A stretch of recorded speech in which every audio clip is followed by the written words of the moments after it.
now he's ตรง controlling ตรง that นี้พี่ยา map, ก็ยังเทค making ไม่ได้แล้ว sure เพราะว่า the ควี queen นผิด can't อยู่เหมือนเดิม team up แล้วก็ with เช็ the ค knight ไม่ได้ด้วยเพราะ moving ว่า to เรือเทค g3, threatening checkmate. This is some top class prime Andre Yesipenko we are witnessing right now. That's what he's so good at. Like once all his pieces are functioning like classical precise chess. You're talking about technical play. Queen e6 is like a move I wouldn't even look at in a Bishop classical f5, game. It's queen e2, insane. queen e6 Like, is this is like sick sequence. insane. This is sickening, beautiful. beautiful play. Might not be the fanciest combination we've ever seen, but this is a high-level precision, which is really just as tough. King F2 King So I said sidesteps. the chess player AI whoไม่ won ชอบ D4, หนัก now it works. Yeah, now but it what's comes. the difference between this and a move ago? The difference is now the black queen is attacking the knight, so white doesn't have time to go queen to g3 or queen to c7, doing something active, threatening checkmate, because then you drop the knight. So that's why the queen had to keep an eye on it. Now you can go d4. White doesn't have counterplay. White is in trouble. So black bringing the queen back was also obfuscating white's counterplay and attacks on the black king. And now you can just push your advantage. Push that pawn. Yeah, and I think you will. Now this could be bad news for Alexander Grishuk, the legend. I remember like Chess Olympia 2004. There was a young Grishuk at this. D4 ไปครับเดินเบียร์ไป I was looking for the term for his haircut. He had these rolls, he looked very cornrows. Yeah. Cornrows. He had that he looked good. He looked good.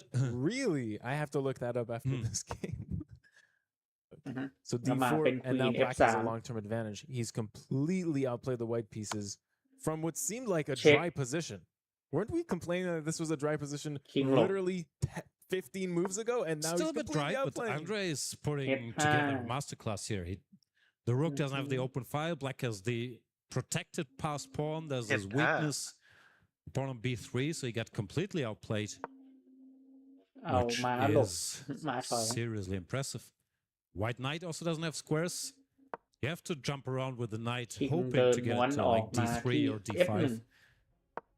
Now, this is tough. We are witnessing vintage Andrei Yesipenko here, outplaying slowly but surely. Also, how's the endgame? Can black just offer an exchange of queens here, like queen b6? Because the endgame looks terrible as well with that pawn weakness. Yeah, that b3 pawn is a long-term weakness, whether you trade queens, whether you don't trade queens.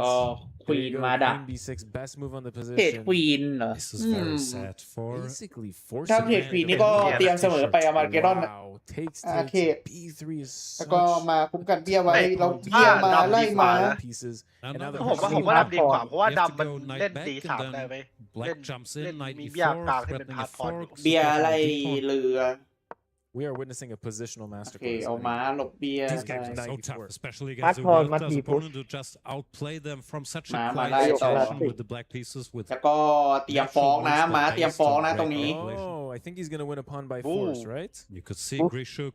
ไม่ดูนี่ฮาเลยนะ is not ไม่ดู happy. นี่ฮาเลยนะ Rookie one. อันนี้ผมว่าฮี ข เล ยั ย บออก 3, knight d2 check. It's just lost now. Knight d2, E1 rookie 8. แล้วก็เช็ค It's just over. Rookie 8 just wins. What are we แต่ผมชอบ witnessing พี here? หนึ่งกว่าจริงเมื่อกี้เพราะว่าถ้าพี่เล่นเพลง Bring อี the หนึ่ rook ง to the พี่ open file พี่ปล่อย and ให้ your มัน threat เล่น Win is eternal. เล่น D3 is เล่น coming. ที3ไปเลยใช่ไหม Alex Grishuk. What a game by Yesipenko. Don't Just do it. completely outplaying แล้ว Grishuk ดำ quietly. เล่น It's game ตี over. สามดัน Yeah, ต่อ this is ได้นะ finished. He's losing a แล้ว piece. ก็ D3 rook takes รู้แล้วครับว่าแพ้ดีไซน์ครับ Taking off his headphones. Headset is off. That He has is resigned. it. โอ้ย Andrei เยสเปียนโก้เข้า Yesipenko moves โอ้ on in the อยาก winners ไปต่อครับ bracket. สวยครับ Bracket. เยส What เปีย a น win โก้ for กลับ him. มาแล้ว I told ตั you ว about momentum. แคนดิเดต ชอบไปโดนตบ ระดับ ใน I กูส feel เตียน you're using the momentum of whoever won to adjust Pasel theไป story. ก็เดี๋ยวรอบทคีย์นะสำหรับเอสติเพนโก Back against the wall and now uses ส่วนอีกฝั่งหนึ่งเป็นยังไงบ้างครับ อีกฝั่งหนึ่ง No creativity to be had อีกฝั่งหนึ่งก็ for Ward. He เพิ่ง played ชนะ more เหมือนกัน of a เนาะ mainstream opening, and he The dream crusher as we Dream see the final crusher moments of this game. The black rooks เป็น coming in, พาหาม ending resistance. ปิด That was วอ how นิก this ended. Let's go to the stage right now for the key crushing. accuracy 84 กับ 94หรือวะ matches, Bordnik has been the least able to hide his emotions out there. โอเค And in fact, both วอนิกแตกไปแล้วเหมือนกัน Chess at the ตรง Esports นี้ก็ World Cup รอ is ดู key. คีย์คัตเชอร์แล้วกันนะเพราะฝั่งนู้นคีย์คัตเชอร์เสร็จไปแล้ว He's now the path of tournament and Andrei Yesipenko moves on to the semifinals. ท่านจะได้ยินอะไรตลกๆ He ครับ still doesn't อะไร know, ครับ but his opponent in the มันบอก semifinals ว่า is ไอ้ Parham ไอ้ซาบาริก้าบอกว่า and ที่เดสเตอร์กับเชล these ซี two, they ผม know มี each กฎ other ว่า so ถ้า well. สมมติว่าเรายิง Basically ประ the ตู same ได้กับตอน generation, ต้อง they have มา faced each other ที่ already. มานั่ง As แล้วก็มา teenagers, it's ฟัง gonna be a really ฟังแบบแผน exciting ผมใช่ไหม semifinals. And again, แล้ว in the lower แล้วก็ bracket, แล้ว there's no แล้วบอก second ว่าแล้วเขาพูด chances. ว่า If you ถ้า lose ว่าผมให้เออร์ลิงเป็นกัปตันอะ the แล้ว prices แล้ว could เขา the prices and the stakes could แล้ว not เขา be ยิง high. ได้ There's เขา a ก็ huge สามารถไปเซเลเบรต prize ไป fund, ฉลองได้ใช่ไหมแล้วถ้าเป็น $1.5 million แล้ว at เพราะฉะ stake นั้นอ่ะ here ผมก็เลยจะไม่ at ให้ the เออร์ลิง main chess ทา event เล่นเป็น at กัป the ตัน Esports เพราะว่า World มัน Cup จะไม่ in Paris ไม่ได้มา and ฟังแผ over. นผม Again, ไง this เขาไม่ยิง match, อย่างเดียว the ใช่ two games, when we think ofบอก what กั has นอีก happened and how it has gone from that first game draw, the second game taken by Yesipenko. Jan, how would you sum up the storyline between these two games and คู่ Yesipenko ไหนนะ advancing? เวยยี่ I กับ think, it could have gone either way, but the last game was just a technical masterclass by Yesipenko, outplaying Grisha with black from this รอดูว่าเราจะได้ดูเวยยี่หรือว่า เราได้ดูเอชิเป็นกู้ต่อ น่าจะดูเวยยี่ปะดูสายบนชิงสล็อตกันก่อนแล้วก็เดี๋ยวมาดูสายล่างต่อ I'm very, very impressed, so Andre very much earned that one. What about เสียงแปลกๆนี่แอบเคี้ยวถั่วขออภัย see the match and also Yesipenko's chances now against Talking a lot about the clock, the one thing the eval bar doesn't tell กี่ you นาทีนะ is how much the clock is worth. Now we could เพราะว่าเหลือแค่สองคู่แล้วนะ here, but I'd like to think that a couple minutes on the clock is worth at least a ไม่สิต้องเรียกว่าเหลืออีกแค่สองเบดับ Maybe ฟู one day we'll invent an eval bar that actually takes into account the amount of time difference. I mean, for context, having a minute left on the clock just really means you can, well, with these players, being able to pre-move is a huge skill, right? But you can't go that far. And you're going to be under so much pressure when you're playing against another Grandmaster who is just constantly putting on the pressure, especially in a worse position. So while Bornik might not have been in the absolute worst position in that situation, unfortunately. Yeah, he would have liked to have found a way to give up the rook and control the dark squares. In fact, what he ended up getting was triple isolated pawns. So he lost material and had a bad pawn structure, just nothing much he could do in the resulting position. Gotcha. Hey, well, from what I'm hearing, B-Stream, we got an update because we need to know what the loser bracket final is going to look like. Let's take a look and see what B-Stream has to offer. We're deep into a matchup. We're actually looks like, I believe, game 2 of 2. And it looks like the pressure is on down to the last minute. Grishik versus Esipenko. This is what we call a forever pin. You have to somehow get out of the pin here, and Grisha can't figure out how to do it. Not only that, he just threw his hand up, just like Bortnik put his hand over his face. ก็ขอบคุณมากครับสมาชิกลูกบ้านหลังเขามาครับขอบคุณมากครับใน YouTube ครับ Resignation, right? You take your headphones off before you hit the resign button. You probably have to resign at that point because you've violated gameplay. There's no way to stop the pawn going to d3. It is GG. They will lose that knight. Grishik, unfortunately, will be getting his key crushed. Because coming in, he has such a big narrative, right? We were talking about how good he is, his previous accomplishments. But we also talked about coming into it, it was going to be tough, as it is for everybody. He's disappointed with that loss. And ก็อันนี้เป็นชิงสล็อตแรกที่สายบนใช่ปะแล้วอย่างนั้นคนแพ้ก็จะลงไปชิงกับข้างล่างไงก็เหลือแค่2เบดับฟูแล้วตอนนี้ ที่3ที่4ชิงกันแล้วไอ้ที่2ไอ้คนแพ้ในสายบนมันจะมาชิงกันที่3 he lost to both of his countrymen. Both of his losses were against people that he's probably, pretty fraternal with. Sure. That's I don't know. I think you'd rather lose to somebody that you aren't so friendly with. If I had to แล้วเรา guess. พักกันชั่วโมงนึงเลยเหรอ Losing เริ่ม to เลย your ได้ปะ brother kind of hurts a little bit แข่ง more, 5 ทุ่ม I เลย would เหรอ say. พี่ Now for Bortnik, a wonderful rounder, and he put up his absolute best. มันเป็นตรงเวลาอยู่แล้วน้อง Catch up with them after กด his last กดหาเช็ดแมท Alexander, thank you for joining ได้ us. เวลา I'm กด sorry หา it's เช็ด under แมท these circumstances. เนี่ยฮันกดเปิดฮัน Please จด talk us through ต่อให้ the โซ match พัต and เติ้ล what ดิ happened. Hello. So I โซพัตเติ้ลไปเลยกลางวัน draw. โซไปเลย Not hard Apa? game was first one, but the Check second and solve I this was away, white, wow. actually messed it up. Everything. จับเวลาปะล่ะ On the beginning, yeah. So just blunder. จับเวลาแล้ว So จะ I บอกกัน missed ยังไงอะ every his move, which he It's just a played, and it wasn't hard. So I play like 1200, by the way, not like a ไม่ไปฮัน grandmaster เซอ level. ร์ But that's part of sport. Hey, You Patel play, Rush. sometimes you're winning, sometimes you are Hey, losing. Patel Rush Always แบบไม่จับเวลา bad to lose, but เล่นรอไป And I guess sometimes inไม่เป็นไร longer tournaments, like an 11-round Swiss, Do. you can have a bad day or you can lose a game and then you bounce back. And in Yeah, how Esports do I World mind Cup, it? it is just that little bit more brutal, and every single game, like every 10 seconds matters. It's a part of the format, quite different from over-the-board chess. You win some, you lose one. How do you feel about it? This is a great experience. First of all, it's not that many tournaments by this system and this time control, and with when you don't have an increment and minutes and everything on the seconds. Not in my last game, actually, I lose it much earlier than that. Yeah, would say that I will come back much more stronger. แม็กนัทรอพรุ่งนี้ครับไม่ใช่รอวันนี้ครับ ADR. I love this format. Thank you, by the way, organizers and everyone. That's amazing, and what you're doing for the backstage as well. It's cool. Nobody's seen that. So I want to say thank you to everyone and my fans as well for cheering. So I hope next year I will just demonstrate better performance than today. And wish luck to Maksudlu, who just already crashed กลับ 2 มาเจอกันหน่อย keys. ดิแม่งนัทจะฮัน You know, เมน maybe อยากดู he will crash more. Who knows? And I think I speak for all the fans when we say we're looking forward to having you back as well, and we're rooting for you. So thank you very much, Alexander. Thank you so much.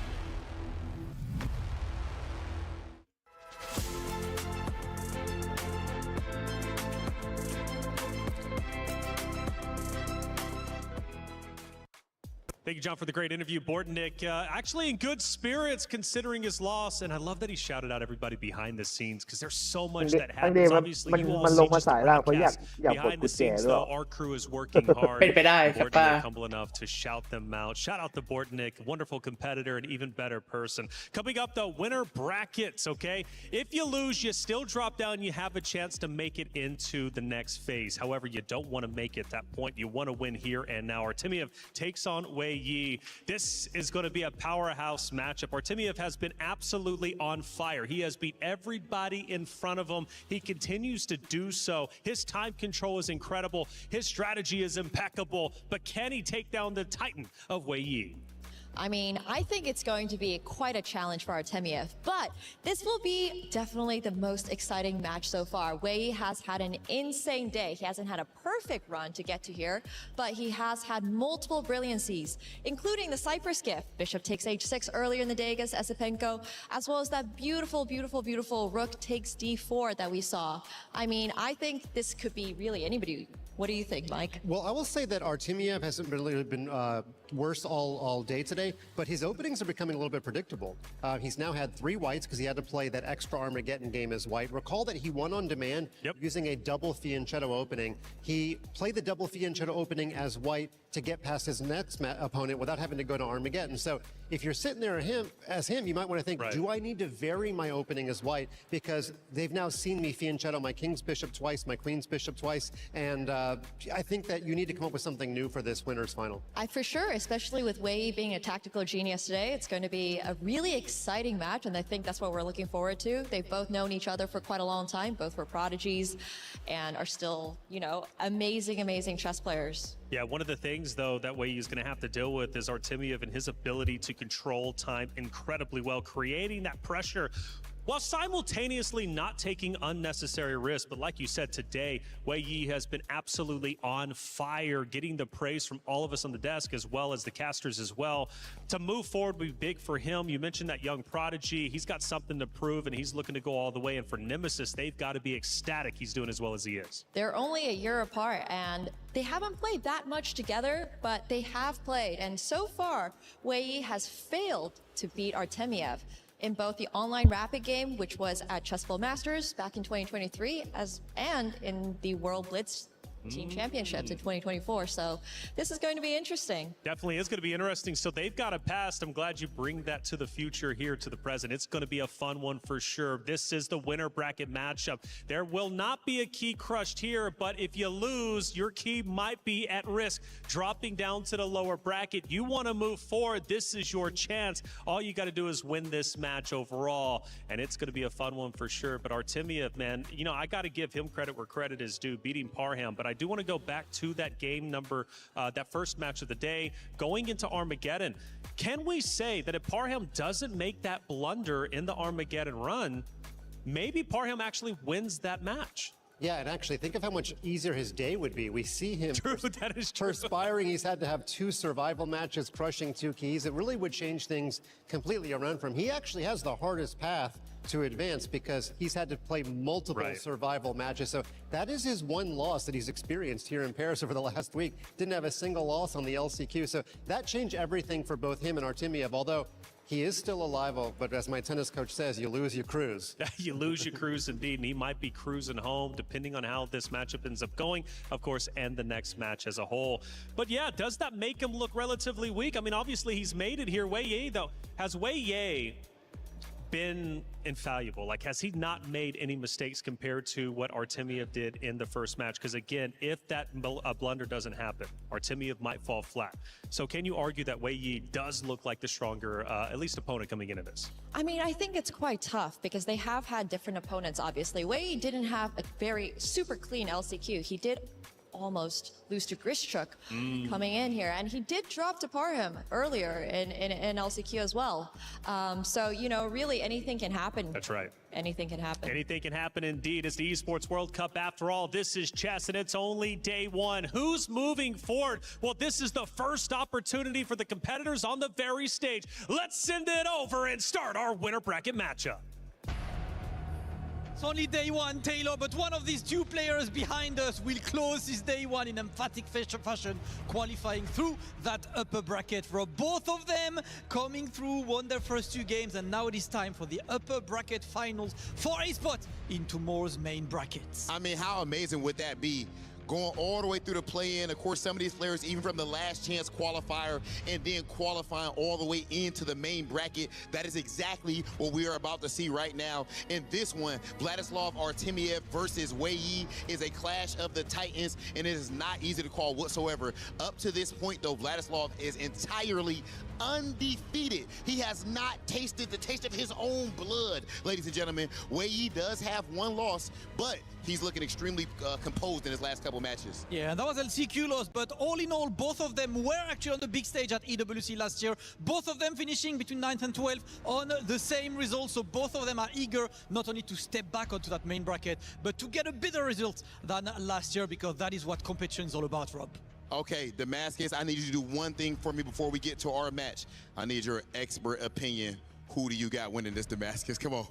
He caught me once on week 2, so I will never answer this question again, Rob. So you know what? May the better win, because all we want to see is a good match. Okay, I like the political answer. That's it, ladies and gentlemen. It is officially about กู๊ดแมตช์นะต้องการกู๊ดแมตช์ใครชนะก็ได้ Going head to head with Wei Yi with the finals on the line. Let's go ahead and get into our match.